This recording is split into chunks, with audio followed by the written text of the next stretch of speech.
नमस्कार। आज हम एक बहुत ही गहरे और दिलचस्प विषय पर बात करने वाले हैं। जी, हमारे विचारों की शक्ति और कैसे ये हमारी जिंदगी को आकार देते हैं। बिल्कुल। और हमारे साथ हैं ग्रैंड मास्टर अवधूत दास सर के विचार, जिन्होंने पिछले सोचिए 38 सालों से अवचेतन मन की शक्ति पर ट्रेनिंग दी है। 38 साल, ये अपने आप में एक बहुत बड़ा प्रमाण है। हाँ, उनका जो मूल संदेश है वो बहुत सरल लेकिन बहुत शक्तिशाली है।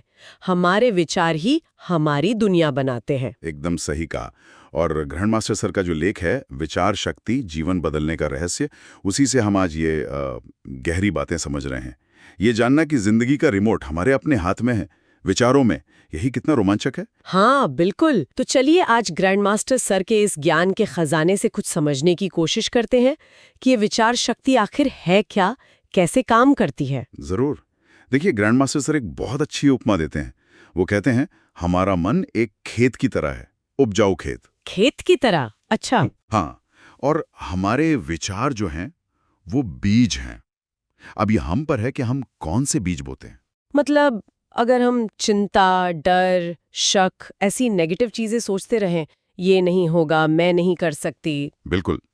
तो फिर फसल कैसी होगी? जाहिर है, कड़वी। परेशानियां, नाकामी, वही सब उगेगा। हम्म, ये तो लॉजिकल लगता है। पर इसमें एक बहुत महत्वपूर्ण बात सर बताते हैं। ये जो मन रूपी खेत है ना, हाँ। ये अच्छे और बुरे बीज में फर्क नहीं करता।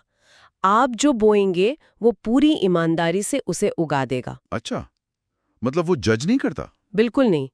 अगर आप हिम्मत के बीज बोएंगे, विश्वास के, खुशी के, मैं कर सकती हूँ, सब अच्छा होगा, तो सफलता और खुशी की मीठी फसल मिलेगी। इसी में इसकी ताकत है और यहीं खतरा भी। ये तो बड़ी गहरी बात है। और इसे समझने के लिए ग्रैंड मास्टर सर दिमाग के हिस्सों के बारे में भी बताते हैं ना, कप्तान और सेना वाली बात। हाँ हाँ बिल्कुल। वो कहते हैं कि हमारा चेतन मन जो सोचता है, तर्क करता है, फैसला लेता है, वो कप्तान की तरह है। अच्छा। पर वो दिमाग का सिर्फ अंदाजन 10% हिस्सा है। सिर्फ 10%? हाँ, असली शक्ति वो जो 90% है, वो है अवचेतन मन। वो एक विशाल अदृश्य सेना की तरह है। सेना? हाँ, मतलब हमारी भावनाएं, हमारी आदतें, हमारी गहरी मान्यताएं, वो सब इस अवचेतन मन में स्टोर हैं। ये तर्क नहीं करता, बस आदेश मानता है, या फिर पुराने अनुभवों और विश्वासों के आधार पर चलता रहता है।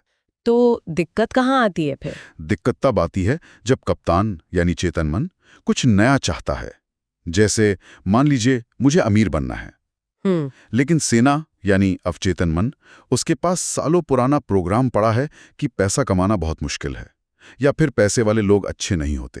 ओ, तो वो पुराने प्रोग्राम रास्ते में आ जाता है। बिल्कुल। सेना अनजाने में ही कप्तान के नए इरादे को फेल कर देती है। यहीं पर टकराव होता है। ग्रैंडमास्टर सर के लेख में शायद प्रिया और रोहन का उदाहरण भी इसी से जुड़ा है। हाँ बिल्कुल। प्रिया काबिल है, पर इंटरव्यू में घबरा जाती है। क्यों? क्योंकि अवचेतन में कहीं बैठा है, मैं लायक नहीं हूं। और रोहन जो बिजनेस में फेल होने के बाद सोचता है, कोई बात नहीं, ये एक सीख है, मैं फिर खड़ा हूंगा।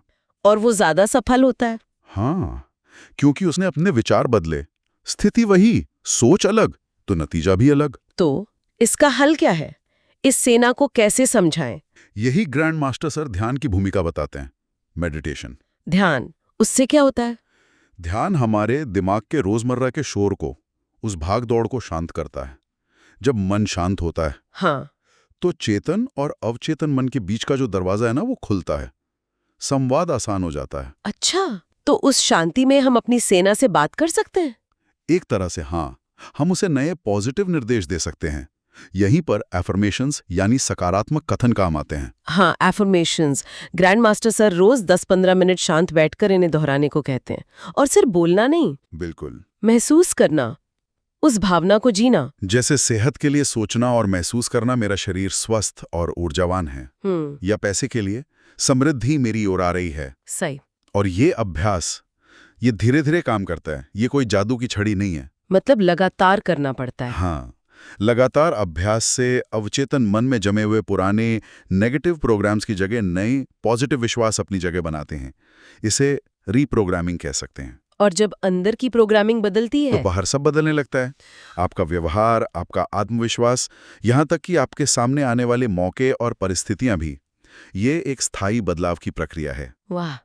तो ग्रैंड मास्टर अवधूत दास सर का जो पूरा सार है वो यही है कि हम अपनी जिंदगी के ड्राइवर हैं और हमारे विचार वो स्टीयरिंग व्हील हैं जो दिशा तय करते हैं। बिल्कुल। आज हम जो सोच रहे हैं वही हमारे कल का निर्माण कर रहा है, हर पल। और यहीं पे एक सवाल शायद हम सभी को सोचना चाहिए। आज इस वक्त हम अपने मन के खेत में कौन सा बीज बो रहे हैं? क्या वो बीज हमें उस भविष्य की तरफ ले जा रहा है जो हम सच में चाहते हैं? ये सवाल तो सोचने लायक है, बिल्कुल। और ये तो सिर्फ एक झलक थी उस गहरे ज्ञान की जो ग्रैंड मास्टर अवधूत दास सर अपने 38 सालों के अनुभव से सिखा रहे हैं। जी। अगर कोई अपने अवचेतन मन की इस ताकत को और गहराई से समझना चाहता है और ग्रैंड मास्टर सर के मार्गदर्शन में इसे इस्तेमाल करके जीवन में सच में बदलाव लाना चाहता है तो ग्रैंड मास्टर सर की जो विस्तृत online subconscious mind power training है वो एक बहुत अच्छा विकल्प हो सकता है। ये वाकई में एक परिवर्तनकारी अनुभव है। परिवर्तनकारी किस तरह से? इसमें आपको वो प्रैक्टिकल तरीके और गहरी समझ मिलती है जिससे आप स्थायी रूप से अपना व्यक्तिगत विकास कर सकते हैं, अपनी अंदरूनी शक्ति जगा सकते हैं, अपने सपनों को पूरा कर सकते हैं और जीवन में सफलता पा सकते हैं। ये सिर्फ जानकारी नहीं, ये ट्रांसफॉर्मेशन है। बहुत बढ़िया।